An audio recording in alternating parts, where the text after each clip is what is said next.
সূরা নিসার 160 161 নম্বর আয়াত, মন দিয়ে শুনেন। ফাবিজুলমিম মিনাল্লাযীনা হাদু হাররামনা আলাইহিম তাইয়্যিবাতিন উহিল্লাত লাহুম।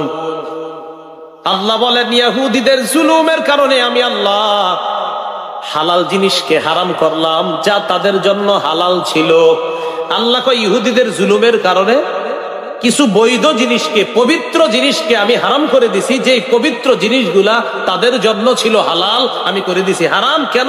তাদের জুলুমের কারণে। তাদের জুলুমের কারণে কিছু পবিত্র জিনিস যা তাদের জন্য হালাল ছিল আমি হারাম করে দিছি, না এটা আর ধরবা না, অথচ এটা তাদের জন্য হালাল ছিল। এরপরে আর কি কারণে? ওয়াবিসাদ্দিহিম আন সাবিলিল্লাহ। এক নাম্বার জুলুমের কারণে তাদের হালাল জিনিসগুলো আমি হারাম করছি। দুই নাম্বার, এরা আল্লাহর রাস্তা থেকে মানুষকে বাধা দেয়, এই কারণে আমি তাদের হালাল জিনিসগুলো হারাম করছি। আর ওয়া আখযিহিমুর রিবা ওয়া কদনুহু, সুদ গ্রহণ করার কারণে, যে সুদ থেকে তাদেরকে নিষেধ করা হয়েছে, এরপরেও তারা সুদ গ্রহণ করেছে। এই সুদ নেওয়ার কারণে তাদের জন্য বৈধ জিনিসগুলা আমি অবৈধ করে দিচ্ছি। কেন? সুদ গ্রহণ করছে, এদেরকে নিষেধ করা হয়েছে সুদ খাও না, এরপরে সুদ খাইছে।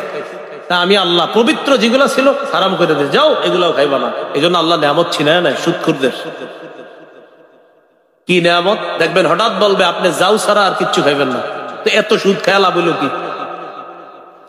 যদি আপনারে বলে কোনোদিন যে আপনি এই যাওটা ছাড়া আর কিচ্ছু খাবেন না, যে কথার কথা আপনি সুদি লেনদেনে আছেন, হঠাৎ ডাক্তার বলল যে আপনার তো এই রোগ ধরা পড়ছে, আপনি শুধুমাত্র এই যাও ছাড়া আর কিচ্ছু খাবেন না, তো এত সুদ কই রাখবেন?